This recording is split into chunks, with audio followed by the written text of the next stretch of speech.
even my witnesses. Is there a God besides me? Go ahead. Yea, there is no God. I am not in it. See, they got gods. People don't feel safe that they got their little rosary bead around in there. Oh, I can't go nowhere. I got my cross. Got to go find my cross so I can feel that's my shield. And in Israel today, they got the doing star around their neck. Graven image. This stuff is not scripture biblical for you to have. And they have no trust in things or graven images, and they have no trust in God. That's what he said. He said, is there a God beside me? Yea, there is no God. I know of any. Ain't nobody besides the God of Israel. But these people trust in all this stuff. You got the Muslims out here today taking pilgrimage to Mecca, and they marching around and doing rock. Doing rock. Bowing and worshiping in it. Rock. Graven image. But people don't take time to read and understand what is the graven image. Verse 9, go ahead. They that make a graven image are all of them vanity, and their delectable things shall not profit. And they are thine own witnesses. They see not, nor know, that they may be ashamed. They don't understand. When you got these things inside your house and they're graven images, they vanity. Right. Don't understand that this stuff is bringing hell to your house. The eastern stars, all this stuff. God told us not to worship the host of heaven. What you think the host of heaven are? He talking about himself? Talking about the stars, the moons, sun, and all this stuff. That's what they got in their house. Where we at? Verse 11, go ahead. Verse 10. Okay, go ahead, verse 10. Who has formed of God a molten or graven image that is profitable for nothing? Who formed it? Go kick down them AKAs, frogs. Go take down them cute dogs, dogs. Go sit in all day plots and see how they deal with you. They're gonna hurt you. Go take that cross off somebody's church. See what happened to you. Graven image. Go ahead. Behold, all his fellows shall be ashamed, and the workmen, they are of men. Let them all be gathered together. Let them stand up. Yet they shall fear, and they shall be ashamed together. Like when I found out about this stuff, I was ashamed. Like, man, I was really holding on to these things, these crosses, and thought they were holy. And most people hold on to the Christmases, thought they were holy. To all these different types of graven images. When you hold on to stuff, you're ashamed when you get knowledge. Like, man, I feel safe because I had my chain on. I feel safe because I got my rosary bead. These Catholics sit there and pray with this stuff and say, think it's holy. They give soldiers inside of the army a rosary bead so they can pray. They ain't praying to my God out this book. They praying to this other God. All this stuff is made out of wood. They even got the little symbol of Africa now, the wood ran around their neck. God ain't told you to do that. I'm a Nubian princess. I'm a Nubian guy. What is that in the Bible? Jump down to verse 13. This is what they're doing with these things. Go ahead. The carpenter stretches out his rule.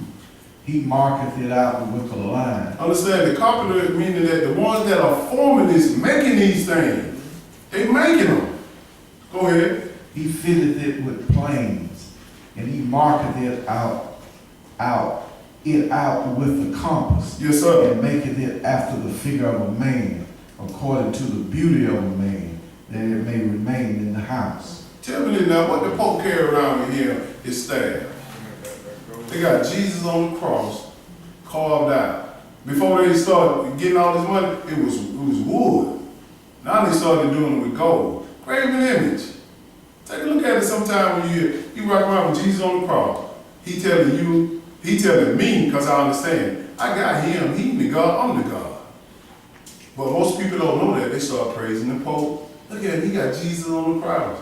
Damn it, Jesus ain't never told you to worship a cross with him on it. Never. Go ahead, brother. 14.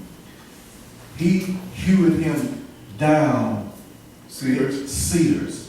And now he doing this is how the carpenter formed it. he go cut some trees down. We talked about over 2,000 years ago. This is how they started forming these things, these graven images. Go ahead. And taketh the cypress and the oak, which he strengtheneth for himself among the trees of the forest. Yes, sir. He planteth an ash, and the rain doeth nurse it. Meaning he wants them trees to be strong. The ash fertilizer. He making sure that trees are strong, because when he get the carpenter, he don't want it to fall apart. That's all I'm saying. The carpenter, he gonna make sure that he has the best wood. Just like the best Christmas tree. Oh, I like that long, tall right there. Go ahead, brother. Then shall it be for a man to burn, for he will take thereof and warm himself. Yea, he kindleth it and baketh bread. Yea, go ahead. Yea, he maketh a god and worshipeth it. He maketh it a graven image and falleth down thereto. This is what they're doing with the tree.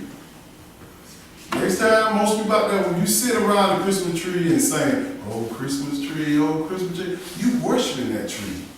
You ain't singing to God. Who you singing to? You said, "Oh, Christmas tree." Go ahead, brother. He burneth part thereof in the fire. With part thereof he eateth flesh. Yes, sir. He roasteth his roast and is satisfied. Yea, he warmeth himself and saith, Ahab, I am warm. I have seen the fire. See, this is what this man, all he said, this is what the man doing with the tree. He cooking with it, he getting himself warm by it, and he making graven images by it. God trying to show you that this thing that you are doing with these trees are burned up. They burned up. Once they get through with the Christmas tree, where they put it at? They go, if they got a fireplace back there, they burn it up. He said, your God is being burnt up. Go ahead. And the residue thereof he maketh a god, even his graven image. He make it a god. When he get through carving that tree, he gonna make it a god with it. Go ahead. Even a graven image. He falleth down unto it, and worshipeth it, and prayeth unto it, and saith, Deliver me, for thou art my God. This is what they do with these crosses. These graven images, they got graven images called out as the Pope.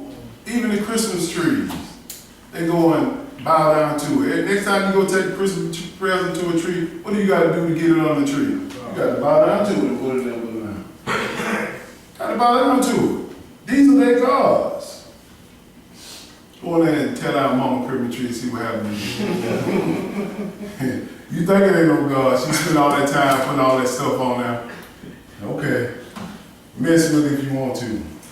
Go ahead. 18.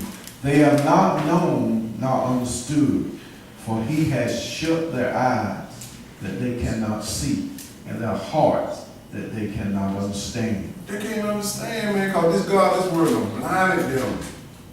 They think, man, if I don't do this, the kids gonna be mad with me, everybody gonna be mad with me. A lot of times they affect more the women in the household because they spend so much effort in doing this stuff. I'm gonna start laying away in the summer, all the way up to Christmas, so she can get everybody in her family a gift. I said, why are you doing this stuff? You ain't got to buy us nothing. No, I want to do it, I want the kids to know I love them. I said, we know you love us. But this is what she do. She prepared for that God on December 25th. She prepared for it. And y'all know it. Y'all mama do the same thing too. Go ahead. 19. And none considereth it in his heart. He said, none considered it. Don't even think about it. Is this right in God's eye? When you talk about your heart, you ain't talking about your chest. You talking about your mind. That's right. Go ahead. Neither is there knowledge nor understanding to say, I have burnt part of it in the fire, yea, also I have baked bread upon the coals thereof. I have roast flesh and eat it, and shall I make the residue thereof an abomination? Shall I fall down to the shock of a tree? God said, Stop. He's God said, you big dummy with this tree. You ain't considered in your mind that you done cook with it, you done made a gravy in when you get tired of it, you put it on the fireplace, you get warm with it, you get rid of it. This is what you worshiping? This is what you got faith in? A tree. And these people people got faith in these graven images. They covet. The reason why I'm taking y'all to this because this is the time of the season when they are going to follow these Christmases and you're going to feel like, man, we ain't having no fun. We just got to sit over here and read the Bible with Jeff and follow these laws. I said, man, I ain't trying to make you do that. You better do it for yourself now. Because you ain't pleasing me. You got to answer to the Father yourself. I'm just trying to show you how to stay out that lake of fire. You ain't doing it for me. Go ahead, brother. Verse 20. He feedeth on ashes. A deceived heart has turned him aside, that he cannot deliver his soul, nor say, is there not a light in my right hand? See what I'm saying? You can't deliver your soul by keeping all these pagan days. It's a lie when you sit up there and you honor this stuff. He said he feedeth ashes and deceive his heart, meaning deceive your mind. Like, these are ashes, and I'm working so hard to keep it. And they're going to go into, it's going to be burnt up in the ashes. Hold on. Whether I burn it or whether it just get old and die. This is their God. Go ahead, last verse. Remember these, O Jacob and Israel, for thou art my servant. I have formed thee. Thou art my servant, O Israel. Thou shalt not be forgotten of me. He said, remember, I ain't going to forget you. Don't follow these people. Don't follow this way of worshiping of stock of a tree. Let's get to the tree. Let's go to Jeremiah chapter 10. I know I got one more. Let's go to Jeremiah chapter 10. And show you. We ain't making this stuff up. Jesus ain't the reason for the season. Don't let them fool you with that.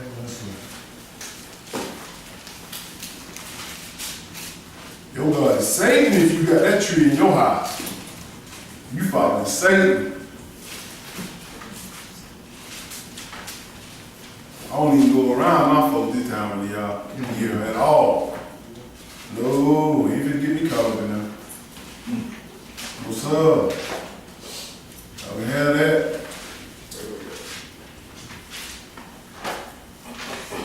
Jeremiah chapter 10. We're going to start with verse 1.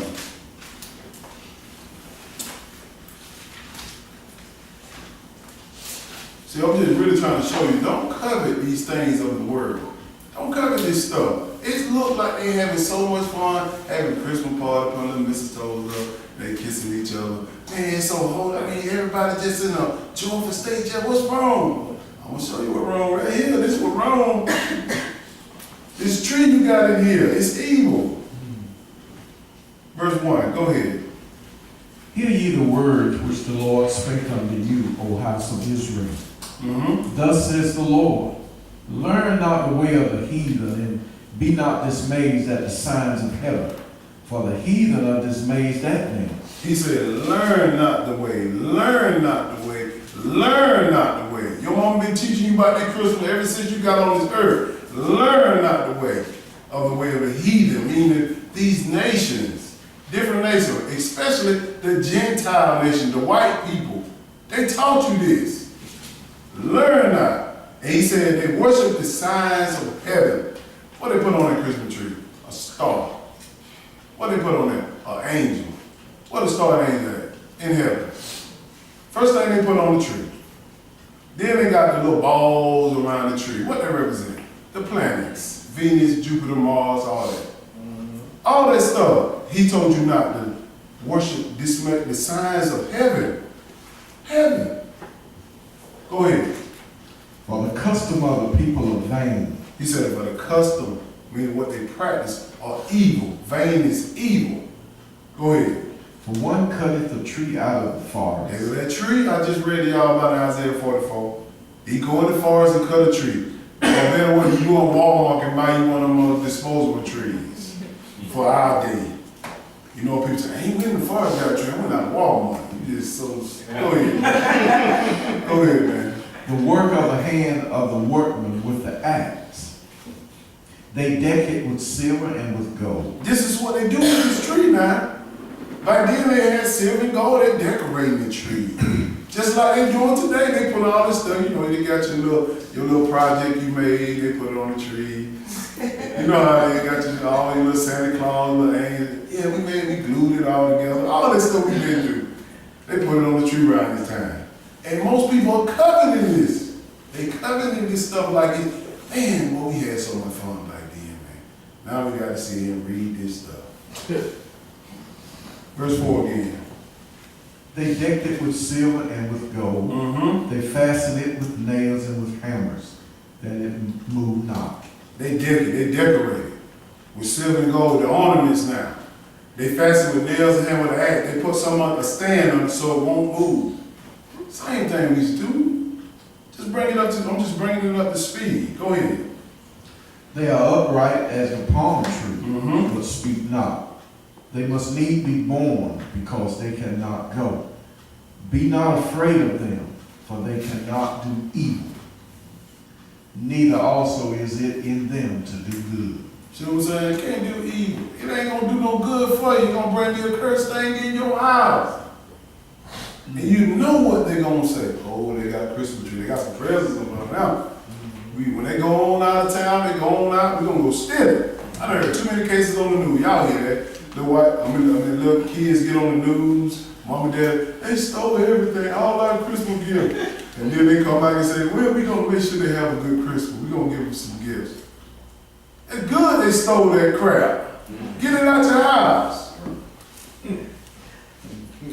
Let's go to 1 Corinthians chapter 10. I'm trying to tell y'all, don't worship this stuff as a Gentile worship. They worship devils. 1 Corinthians chapter 10 and verse 20. They worship devils. This stuff is devil. You play with the word sound and see what you get. It's spelled just like Satan. Play with it. Yeah, that's all it is, man. They playing on y'all intelligence. Excuse me, y'all ignorance. Excuse me, if you don't see it. If you don't really research this stuff, they'll play on our ignorance like, oh, they ain't gonna know. They ain't gonna know. They ain't gonna read. You can tell them anything. The only thing can crank a grill up and get some music and some liquor, oh, you know, new life over there, part off anything. That's all they do is. And he or she is right, whoever tell that story. 1 Corinthians chapter 10 and verse 20. I'm gonna let the Lord show you that if you following after these white folks and they are paganism, you worship the devil. Go ahead. But I say that the things which the Gentiles sacrifice, they sacrifice to devils, and not to God. And I would not that ye should have fellowship with devils. So we're going like, come on over here, Aaron. We're going to have a Christmas dinner. We're going to sit down, we're going to cut this turkey up. That turkey was made for Christmas.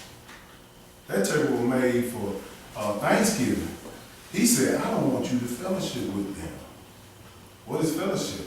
Going around, talking with them, talking about the old times and all this stuff. Don't fellowship with them. Evil. They sacrifice this stuff to devils. This ain't sacrifice this to the Passover, the Feast of Unleavened Bread, the Day of Atonement, or Tabernacle. These are God holy days. Go ahead, brother. Ye cannot drink the cup of the Lord and the cup of devils. Ye cannot be partakers of the Lord's table and of the table of devils. So you got to make a choice. I tell them, don't try to fool me. Cause I'm looking at you like, I believe what you say until you walk off from me. I don't trust nothing you say. I'm looking at what you do. So you can't sit over there with them and have Christmas dinner, then you come over here with me and have the Feast of Unleavened Bread or Tabernacle. You can't sit over there and have a Thanksgiving dinner, and then come over here and celebrate the Passover. God said, don't play me like this. And most of all, you ain't got to prove nothing to me. He looking at what's going on in your mind. You can fake the funk around me all day. Go ahead, brother. Verse 22. Do we provoke the Lord to jealousy? Or are we stronger than he? He said, do you provoke him? You provoke him. Like, you really think I don't know what's going on with you. you faking around me, but when you go home, you're gonna do this and do that. You're gonna sin, you're gonna do all this stuff, hang out with your friends, y'all gonna do all this stuff together. Don't fool with me or anybody that's around you. Do it for yourself. Go ahead. All things are lawful for me, but all things are not expedient. All things are lawful for me, but all things edify not. Meaning all things are lawful. I said all things are lawful for me, meaning that it's lawful to do everything, but it's not expedient. Meaning it don't profit you when you going out there. Say for example, it's lawful. Folk getting fed, folk getting taken care of on Christmas. Why? They're getting taken care of, but it's not expedient. You don't add no salvation to them, but they're getting fed. And that's how people think about stuff today, about feeding their stomachs. They did a good job. They help people, they clothe people, put coats on them. Okay, it's lawful to do that. But how did you help them in God's kingdom? You killed them. You killed them spiritually. Understand that? All this stuff, I don't want y'all to get into the thing of coveting these people's sinful acts because it's not holy according to the book. Let's go to Micah. M-I-C-H, Micah, chapter 2. That's all we learning. We are learning. We don't hear that book very often. Next to John. Right out of John. Or turn to your table of contents. Micah.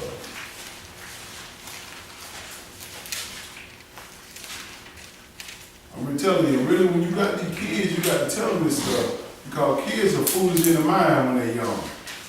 And also older people sometimes be foolish too, but kids, they gravitate to fun. You got to show them. You can't be watering this stuff down. Kids today are smart. They done seen a whole lot more bad stuff today than I ever seen in my life. They seen so much. Because back in the day, when we come up, we see all this stuff going on. You kids see a whole lot more than we seen. So you got to give it to them straight. With no chase. Don't be playing with them. I come hard. I ain't even saving nothing. I'm telling you, continue to do this, you going to hell. Keep putting that tree in your house, you going to hell. If you don't repent. Micah chapter 2, verse 1. Still dealing with coveting. Don't covet this stuff of the world. Don't lust for it. Michael. Not Malachi. Micah. Verse 1, go ahead. Woe to them that devise iniquity and work evil upon their beds. He said, woe unto them, warning. That work evil upon the bed, meaning that they sitting there plotting not this stuff, this evil act that they want to do. Warning. Go ahead. When the morning is light, they practice it, because it is in the power of their hand. And they covet fields and take them by violence. Yes, sir. And houses and take them away.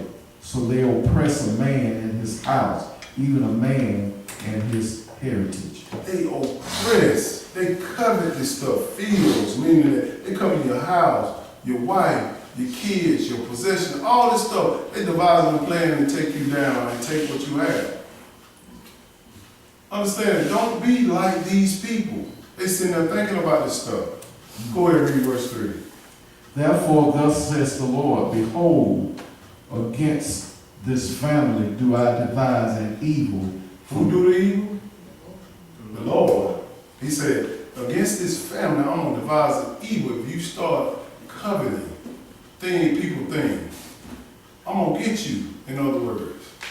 Go ahead. From which ye shall not remove your necks, neither shall ye go haughtily, for this time is evil.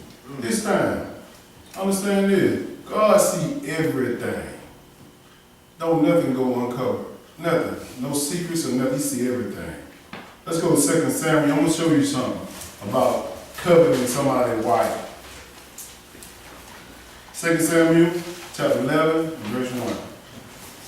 I'm trying to cover every aspect, so you won't walk out of here thinking like, I didn't understand.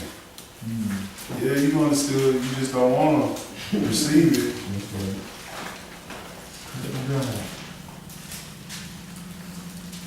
Second Samuel chapter 11 and verse 1. Let's look at our King David.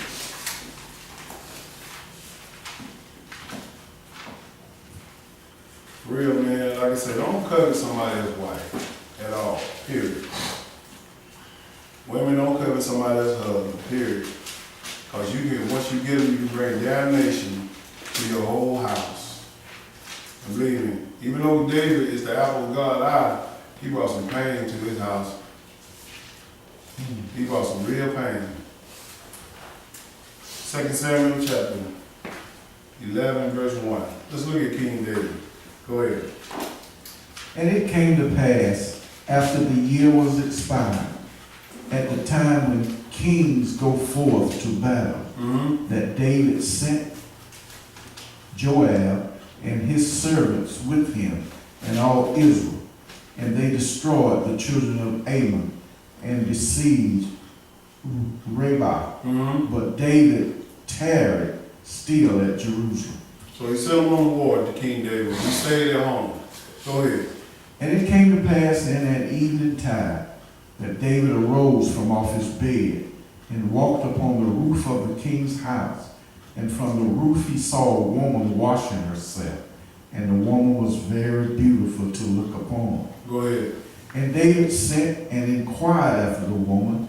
And one said, Is not this Bathsheba, the daughter of Elam, the wife of Uriah the Hittite? So David got out of bed, went to his woman, walked on there, and looking at the woman taking a bath. And she was married. He went in, well, you want to know who she was because she was very pretty. David wanted her. But go ahead. And David sent messengers and took her, and she came in unto him, and he laid with her, for she was purified from her uncleanness, and she returned to her house. He went in and went there and laid with her. David said, come on up here. I want to sleep with you, have sex with you. Now he knew that this woman had a wife, had a husband. Right. He knew it. But he wanted her just that bad. That's why, man, I tell you, you got to have self-control out here. And a lot of these women today ain't making it easy. Got to be careful about what you wear, how you represent yourself in front of people. Because some men can't handle that. That's right. And believe me, you got some men out there that can buy you. Go ahead, brother. Verse 5. And the woman conceived, and she sent and told David, and said, I am with child. Uh-oh, we got a problem. She's pregnant now. She's pregnant. So David gonna try to devise his master plan and how to get her husband back home so he can lay with her. But it didn't work. Uriah was kind of really into David, and he worshiped him. He liked him very much. But it'll tell you, man. Go ahead. And David sent to Joab, saying, Send me Uriah the Hittite. Go ahead. And Joab sent Uriah to David. And when Uriah was come unto him, David demanded of him how Joab did, and how the people did, and how the war prospered. So he playing with him like, come on over and talk to me and tell me about how the war going. Sit down and have a little drink with me. Y'all doing good out there? Yeah, David King, we doing real good. You doing a good job, Mike, promote you now. Yeah. So he would say, okay, let me butter him up a little bit and send him home so he can lay with his wife. So you know how that the old saying is? Mama's baby, daddy maybe? Go ahead. And David said to Uriah, Go down to thy house and wash thy feet. And Uriah departed out of the king's house, and there followed him a mess of meat from the king. King sitting down there, go to your house, get a whole bunch of meat, y'all have a good time. He gonna go down there and eat and lay with his wife. Go ahead. But Uriah slept at the door of the king's house with all the servants of his lord, and went not down to his house. See, that's a problem. He loved David so much, like, man, my people out there having war. I don't need to go down there and mess with my wife. I'm gonna stay right here by David's door until he send me away. David said, man, boy, you messing up my plane. I want you to go down there and sleep with her so you don't think that's your child. Mama's baby, daddy's baby. But go ahead. And when they had told David, saying, Uriah went not down unto his house, David said unto Uriah, camest thou not from thy journey? Why then did thou not go down unto thine house? I said, man, why you go down there and talk to your wife and, have sleep with her?